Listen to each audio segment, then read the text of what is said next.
Exacto, quien convoca somos nosotros, como bien lo dijiste, cofundadoras del movimiento Unidos por la Vida y la Familia, juntamente con otras entidades que lo integran.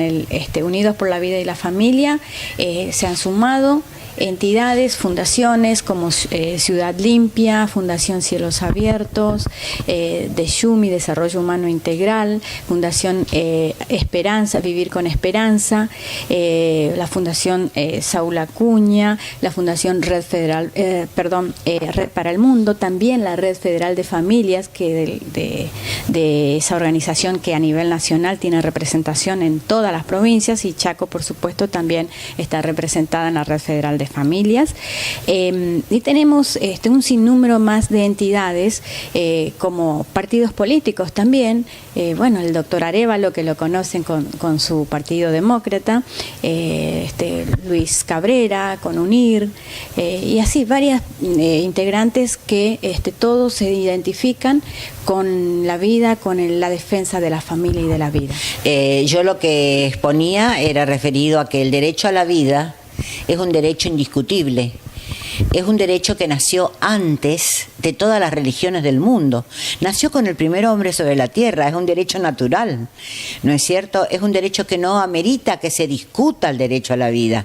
Lo que sí puede ocurrir que excepcionalmente en determinadas circunstancias, como por ejemplo cuando uno es agredido por otra persona, uno tiene el derecho de defenderse, y en esos casos hay que prever cuáles son las excepciones, como en el caso de la legítima defensa que está en el Código Penal, ¿no es cierto? Pero en este caso en especial a mí me sorprendió y en demasía, y les digo más, que si esto hubiera estado dentro de la plataforma política de determinados partidos políticos, mucha gente no hubiera votado, porque el derecho a la vida es inalienable, y si todo nuestro plexo constitucional, desde la Constitución Nacional, artículo 75, inciso 22, inciso 23, los tratados internacionales, Convención de los Derechos del Niño, Ley 26061, y sigo nombrando, y te puedo seguir nombrando, y el nuevo Código Civil, artículo 19, que te dicen que el niño por nacer es una persona desde la concepción, y se entiende por persona desde la concepción a la muerte natural. Es obvio que no podemos poner en tela de juicio el primer derecho de la humanidad, que es el de vivir. Nadie puede gozar de nada, ni podés disfrutar de tu auto, de tu casa, de tu familia, si no te dejan nacer. Es obvio, ¿no es cierto? Lo que se pueden discutir son determinadas excepciones en casos realmente excepcionales, como decía nuestro Código Penal del año 1921. Esa es la situación. No me vengan a hablar del derecho de la mujer, del derecho de matar que puede tener la mujer. Porque el niño por nacer, el niño en el vientre de la madre, no es ni el hígado ni el riñón de la madre. Es un ser humano independiente desde el momento de su concepción, con un ADN independiente. Tampoco que me digan que es un coagulito. Porque les doy dos pruebas categóricas, dos pruebas que son contundentes. La primera, el genoma humano, descubierto en 1999. Cuando se desilvana todo ese genoma humano, aparece que, cuando se juntó los dos gametos, espermatozoide y óvulo, tiene un ADN distinto, diferente. Sus ojos son distintos a los de la madre, a los del padre, sus manitos, su cuerpo, su forma de caminar, sus gustos. Ya está definida qué enfermedades va a tener, qué enfermedades podrá contraer luego potencialmente en el futuro. Y hasta está todo su proyecto de vida y su muerte. Entonces, si científicamente la ciencia lo ha podido determinar, entonces, ¿qué tenemos que discutir hoy? ¿Que no es humano? Cuando sabemos que el ADN de los animales es distinto del ser humano, que el de las plantas es distinto del ser humano. Entonces, si no es humano, ¿qué es? No te queda otra, ¿no? Y después, por ejemplo, el tema de la reproducción asistida. ¿Por qué toco el tema? Porque son las dos pruebas contundentes, el genoma y la reproducción asistida. Cuando forman el bebé de probeta, vamos a llamarlo así comúnmente para que la gente lo entienda, que unen los dos gametos, el femenino con el masculino, dentro de la probeta, y se forma un embrión, ¿Qué hace el médico que maneja esa situación? Lo está controlando. Lo está controlando a través de la probeta, está viendo cómo se está desarrollando, está viendo la reproducción de sus células, está viendo lo que pasa a los 3 días, 4 días, 5 días, hasta que lo implanta. Implantado, están verificando si se implantó en el vientre de la madre y que está latiendo su corazón a los 18 días, 20 días. Y que comienza a desarrollarse toda su espina dorsal y todos sus nervios periféricos. Yo me acuerdo que en mi familia, mi abuela decía siempre, el aborto es un delito, jamás maten su hijo. Mi abuela fue una mujer que tuvo 4 hijos. Bueno, la última fue mi madre. Y te digo que pasó penurias y pasó situaciones difíciles y ella las enfrentó con una valentía total. A nosotros nos decía, no maten, no es un coagulito, no es un coagulito. Y no existía el genoma y no existía la reproducción asistida, que son las pruebas de laboratorio científica con valor experimental hoy para la ciencia, que te demuestran que es un ser humano único. Además, es por lógica, como ella decía la abuela, que no tenía un estudio científico, sin embargo, es como es de una lógica de razonar simplemente. Si se une la célula femenina, que es el óvulo, con el espermatozoide, la célula masculina, no pueden hacer otra cosa que no sea algo humano, y es justamente el inicio de un ser humano.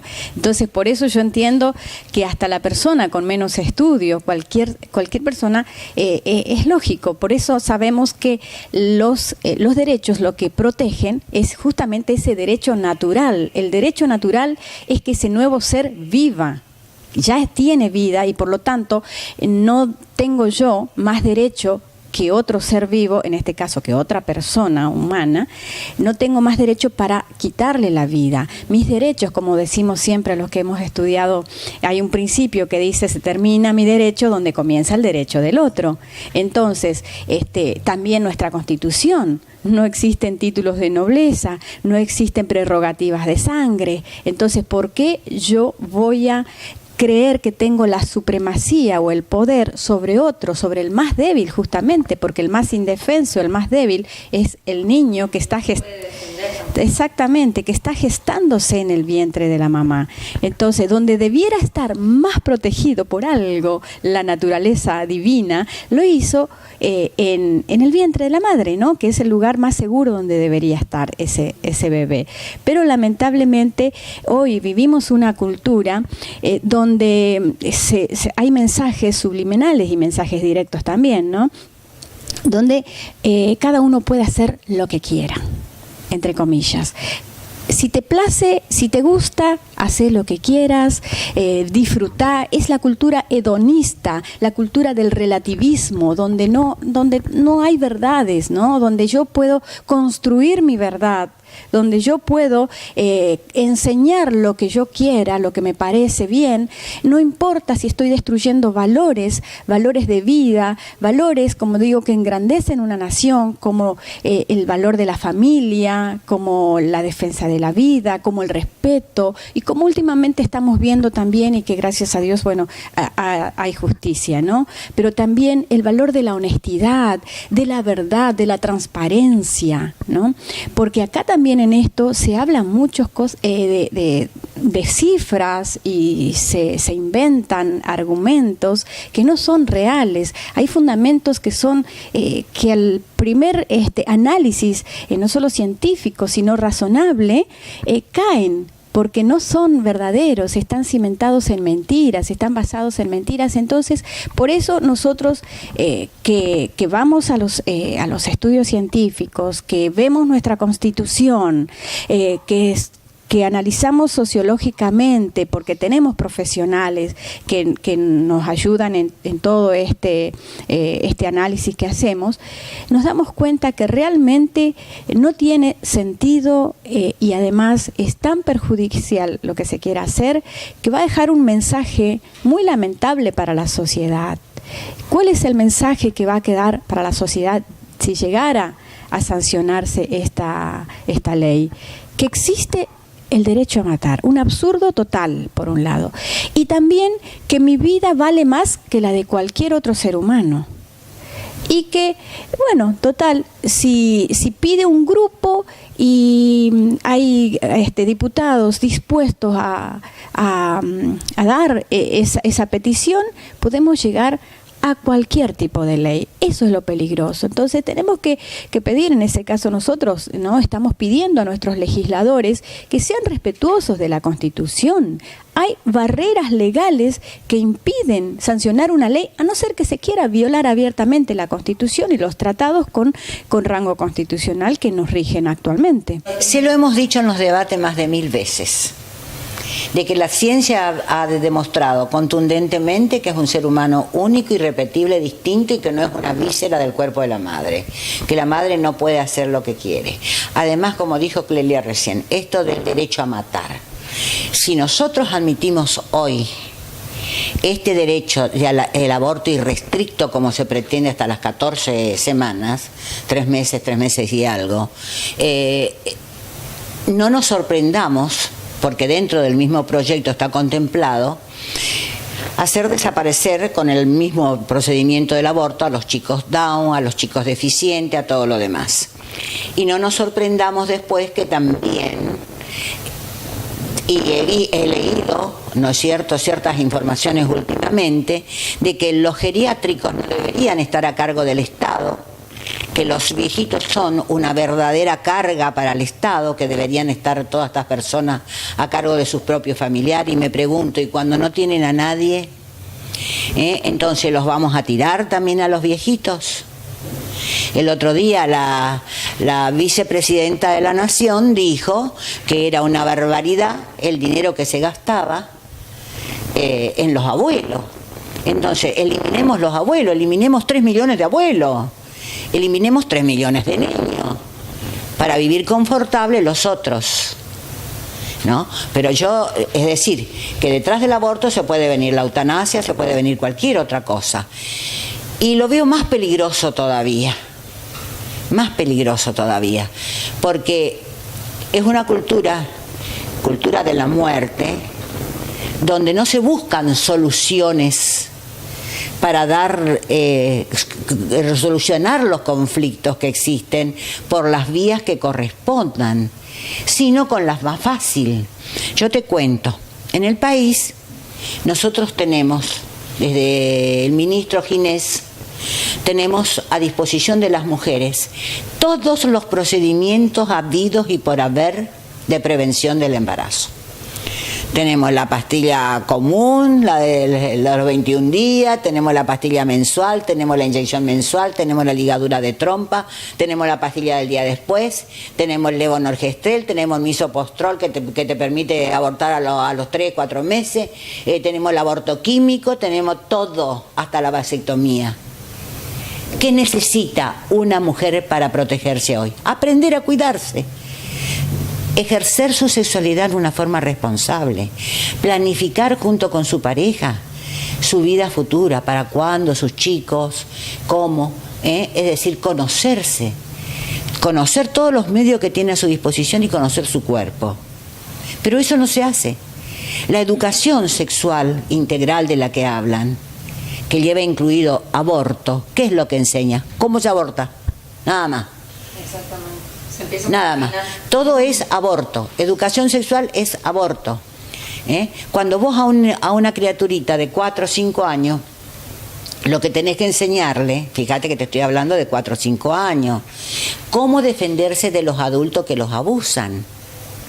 Ojo, eso es importante, porque si vos le enseñás a un niño que cuando va al baño entre solito, que no deje que nadie venga detrás de él, que nadie deje que le toque, que cuáles son sus partes sagradas, tenés que decirle, sus partes que tenés que cuidar. Estás haciendo prevención.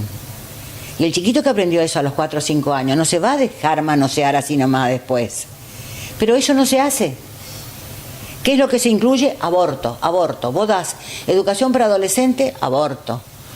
Abrís internet, aborto. 11 años, ya tenés que darle 11 años, anticonceptivos aborto. Me olvidé de decirte, hasta tenés el subcutáneo que te ponen por 3 años, creo que es la validez del subcutáneo, que la mujer no queda embarazada durante esos 3 años. Entonces yo te pregunto, están todos los medios a disposición, todos los medios gratuitos, todo. Entonces, ¿qué es lo que se necesita? ¿El aborto? No. Pasa que acá hay una bajada de línea, de entidades internacionales que se dicen protectoras de los derechos y que no son protectoras de los derechos, sino que siguen los lineamientos que le indican ciertas ideologías imperialistas. Y hasta han sido descubiertos sus fines maléficos, ¿no? O sea, hay negocios detrás de esto también, pero algo que decía Bernard Nathanson, en principio él fue el mayor abortista que tuvo Estados Unidos, ¿no? Y resulta que cuando apareció el ecógrafo, él comienza a ver desde muy pequeño cómo es el ser humano en el vientre de la madre, entonces él se siente horrorizado de lo que estaba haciendo y se vuelve provida. Entonces allí comienza a contar, a hacerlo público, cuáles eran las artimañas, las estrategias que ellos usaban para lograr la ley de despenalización del aborto en Estados Unidos. Y una de esas cosas era mentir y seducir a los medios periodísticos, ¿no? Entonces tener que sensibilizar a los medios con que la víctima es la embarazada y no en realidad que la víctima estaba siendo ese niño a quien abortaban. Así que hay muchas cosas para hablar, de un trasfondo, como bien decía Ethel, que tiene que ver con teorías que se manejan a nivel internacional, inclusive para control de la población. Sí, realmente es un problema que viene con una fuerza poderosa desde afuera y con muchos recursos económicos desde afuera, ¿no? Porque esto no es nuevo, lo de hoy. Yo te voy a contar algo, por ejemplo, si vos lees un poco de los estudios de la historia judía, de todos esos años y años que estuvieron los judíos siendo esclavos del pueblo egipcio, llegó un momento en que el faraón decía: no los dejen reproducir más, porque van a ser más que nosotros y entonces se nos van a sublevar, se van a rebelar. Y nosotros necesitamos que ellos sean menos para poder seguir dominando y seguir teniéndolos de esclavos. Lo mismo ocurre cuando Henry Kissinger largó su famoso informe Kissinger, que era del sistema poblacional, que la población crecía en forma global extraordinariamente y que nos íbamos a quedar sin alimento y que entonces había que controlar la población mundial. Y se controló la población mundial en Europa, porque el índice de natalidad por familia, la tasa de natalidad es de 2,1. O sea que cada familia debería tener 2 hijos como mínimo, 2,1. Y fue tanto el control que se hizo de la prevención del embarazo y de todos los matrimonios europeos, que bajó esa tasa de 2,1, bajó al 1, al 1,5 en algunos países, en otros al 1, en otros menos. Entonces, ¿qué ocurrió? Empezó a despoblarse España, Italia, Francia, Alemania, todos los países empezaron, Inglaterra inclusive, a perder población. Y surgen 2 problemas graves. El primer problema grave es que los inmigrantes de los países musulmanes, que ya todos sabemos, se fueron ocupando los vacíos poblacionales en los distintos países. Y los musulmanes que dijeron, porque ellos enemigos a muerte del aborto, nosotros vamos a poblar Europa con el vientre de nuestras mujeres. Tal es así que en este momento en Francia se está hablando de que tiene casi un 50% de población musulmana. Y lo tremendo es que no es que van y pueblan solamente, ¿no? Sino que llevan su cultura. Y en culturas determinadas se sienten avasalladas por la otra cultura.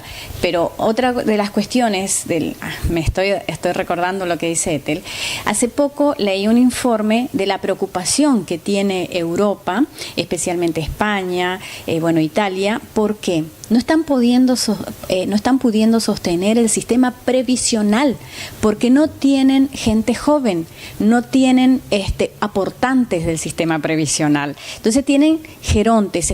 ¿Y qué sistema previsional va a estar en pie si no hay quien aporte? Y hay que pagar esas jubilaciones, porque nuestros abuelos, como decíamos recién, no se los puede tirar. También la medicina te hace hoy más longevo porque te trae nuevos inventos, nuevos medicamentos y te permiten prolongar más allá la vida. Entonces la gente no se muere a los 70, sino que llega en plenitud a los 70, a los 80 y tiene que cobrar su jubilación. Pero si vos no tenés aportantes en la clase baja, de abajo, en la gente de 30 años, 40 años, ¿cómo sostenés a los otros? Ese mismo problema previsional lo tiene Estados Unidos y ellos piensan que dentro de 10 años le va a colapsar el sistema previsional a ellos.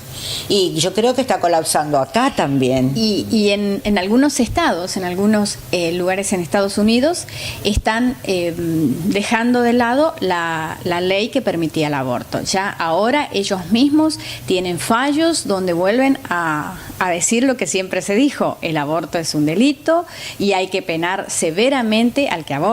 Es decir, están dándose cuenta del error en el que han caído. Y nosotros, si vemos los errores en otros países, creo que deberíamos ser razonables y no cometer el mismo error, ¿no? El invento ese no es nuevo. Eso se usó hace ya muchos años para implementar el aborto en otros países. Siempre usaron como una muletilla el hecho de que morían las mujeres por aborto clandestino. Si vos tomás las estadísticas que yo saqué hace poco, una nota en los diarios justamente de las estadísticas oficiales del Ministerio de Salud de la Nación, el año 16, porque la del 17 todavía no está, en 2016 murieron 43 mujeres por aborto. El año anterior creo que fueron 50 y algo.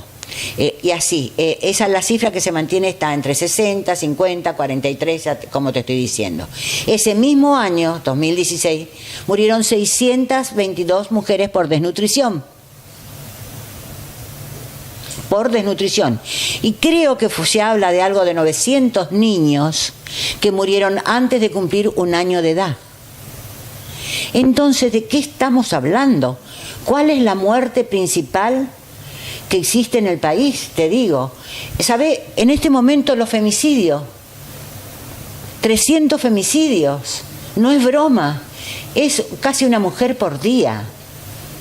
Y me van a decir que mueren 300 contra 43, ¿cuál es mayor? Es simple, yo creo que la cifra es simple. Por accidente de tránsito, arriba de 10.000. Por inseguridad, 3.000 más o menos. Son estadísticas oficiales. Ojo que cuando yo hago un estudio de la cuestión, cuando doy una versión, me estoy apoyando siempre en datos oficiales, no los invento, pero los mismos promotores del aborto lo han reconocido en forma internacional, porque ellos mismos lo dijeron, que necesitaban falsear las cifras, las estadísticas, para sensibilizar a la población y a la prensa. Dice taxativamente, cuando entraren en colisión los derechos del niño con los derechos de cualquier otra persona, inclusive el de su madre, tiene preeminencia el derecho del niño. Es decir, que acá está zanjado el tema. No es que se permite, no lo dicen. Salimos nosotros diciéndolo, pero nosotros lo decimos y nos aparecen 20 periodistas en contra. Porque yo no puedo creer que gente con las luces de ciertos periodistas como Novarecio, te diré otros más, Fantino también, que bueno, que hacen periodismo de investigación, mucha otra gente, y se pongan en esa postura cerrada de pretender reconocer algo que es falso, y que si ellos lo investigan, así como investigan las otras cosas, se van a dar cuenta que es falso. Anoche lo dijo, mira, lo dijo en un programa, en el Novarecio, justamente la doctora Rosenfeld. Y yo tengo la misma postura de ella. Ella dijo no al aborto irrestricto. Es la postura que tenemos nosotros. Dijo, lo que hay que hacer es ver cómo se reglamentan, que es lo que estábamos hablando, el artículo 86, inciso 2, que son los casos de violación, ¿no es cierto? Y los casos aquellos, la vida de la madre, cómo está en peligro la vida de la madre. Porque inclusive en los casos de violación, cuando vos colocás el abuso sexual de las niñas menores abusadas por sus padres, padrastros, todo lo demás, que son violaciones reiteradas, que es abuso sexual reiterado, en esos casos requiere otra legislación, otra forma de reglamentar esa excepción. No es lo mismo que la mujer grande que la violan en un parque, en una plaza. Que no diferencian tampoco lo que es el abuso de la violación. Lo confunden y quieren confundir también, porque está comprobado clínicamente, esto dicho por los médicos, ¿no?, de que en el momento de la violación es muy escasa la posibilidad de que una mujer quede embarazada, justamente porque en su psiquis se produce un estrés tan fuerte que impide que en ese momento haya unión del espermatozoide con el óvulo, ¿no? Pero no obstante, si hubiera, eso es otra cuestión que lamentablemente ya está resuelto con el protocolo de aborto no punible, ¿no? Claro, pero sí. No, ese protocolo no tiene que correr en la República Argentina. No debería hacerlo. ¿Por qué? Porque es una sentencia marcadamente inconstitucional. No entendemos cómo jueces de la Corte pudieron haber fallado de esa manera. En el caso Fall. Es el caso Fall. Inconcebible, inconcebible. Además, todos sabemos que el aborto es el acto más cruel, más violento. Quienes hablan de no a la violencia y coinciden con el aborto, yo no los comprendo, porque no hay acto más violento que el aborto. Cualquiera que pueda ver, si busca en internet, es muy sencillo, buscar de la manera como se llevan adelante ciertos abortos. Todos los métodos de aborto son crueles. Todos los métodos en sí mismos. Cuando los comenzás a mirar uno por uno, ya sea la solución salina, ya sea el de la aspiración, todos los métodos son realmente sangrientos, y te digo, el fetito sufre dolor, lo siente, pelea para ir cuando le introducen la cureta, para ir hacia el ombligo de la madre, porque lo siente. Claro, cuando el chico tiene un cierto desarrollo de sus nervios sensitivos, que son los que le permiten sentir el dolor y llevar la orden al cerebro, realiza movimientos defensivos, que es lo natural y que lo que hace cualquiera, hasta un animal lo hace, ¿no es cierto? Entonces todo eso, si uno lo mira en una pantalla, lo puede apreciar. No necesitamos. ¿Por qué en Estados Unidos se prohibió el aborto por parto parcial? Que era el que iba del 5º mes para arriba. Porque lo mataban ¿de qué forma? Inducían el parto, y cuando la criatura estaba saliendo, que lo sacaban de las patitas, le colocaban unas tijeras en la base del cráneo para matarlo, o lo dejaban morir afuera. Porque un chico de 7 meses, 6 meses, 5 meses, 8 meses está completamente desarrollado, solo le falta crecer, ¿no? Entonces es una cuestión, es cruel, es realmente cruel. Si nosotros no permitimos que se mate un pajarito, porque lo defendemos, y está bien que lo defendamos, ¿no? Y a todas las especies que hay que protegerlas, porque forman parte del ecosistema, ¿no? Entonces, con mayor razón, tenemos que defender la especie humana. La idea es que todos como ciudadanos nos involucremos con la defensa de la vida, que todos nos demos cuenta que esta ley que pretende salir no es un bien para la sociedad.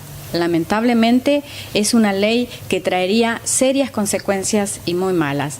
Por lo tanto, es deber del ciudadano salir en defensa de la vida, salir a decir a los legisladores: no queremos esa ley para nuestro país, y por supuesto ser la voz de los que no tienen voz, de los que no pueden defenderse por sí mismos, de los más desposeídos, como por allí dice un gran líder radical, ¿no?, que es Leandro Alem.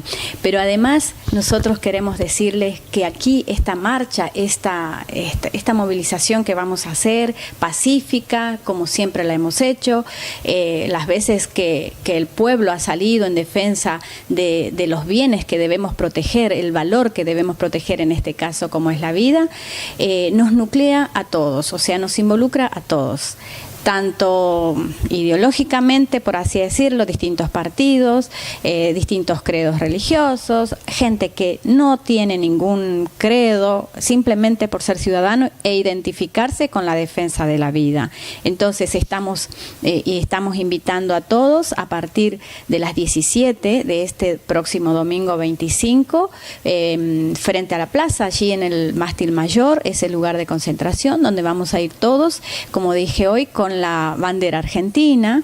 Vamos a ir en un momento de reflexión y para demostrarle, porque no vamos a hacer Chaco nomás, porque todo el país va a demostrar a los legisladores nacionales que hay un pueblo de pie, que hay un pueblo que le dice no al aborto. Y sí, son más de 60 ciudades las que hacen esta marcha el domingo. Nosotros a las 17 horas en la Plaza Central. Lo único que puedo decir y quiero agregar, que la ciudadanía se involucre, porque el derecho a la vida es un derecho de todos. No solamente es el derecho del niño por nacer, es también el derecho del niño nacido, porque a vos te puede quedar minusválido o incapacitado una criatura a los 4 o 5 años con un accidente de tránsito. ¿Y qué vas a hacer? ¿Lo vas a matar? Si te queda cuadripléjico o hemipléjico, es el derecho de los abuelos, es el derecho de cualquier persona que tenga 30, 40 años, que mañana sufre un accidente y queda disminuida o minusválida. Es decir, es el derecho de todos. Y que los legisladores tengan en cuenta esto, que pueden ser víctimas ellos mismos, sus hijos o sus hijos, de las mismas leyes que ellos firman. Claro, porque ellos firman hoy tal vez bajo presión o porque tienen que compartir en el bloque o porque tienen que dar unidad o por tal o cual cosa, a veces hasta por recompensas. Te damos tal cosa para que se firme esto otro, y resulta que el día de mañana su propia hija, su propio nieto, puede ser la víctima de la misma ley que el padre o el abuelo firmó. Entonces tengamos en cuenta que la vida en sí misma no puede ser negociable. No es negociable.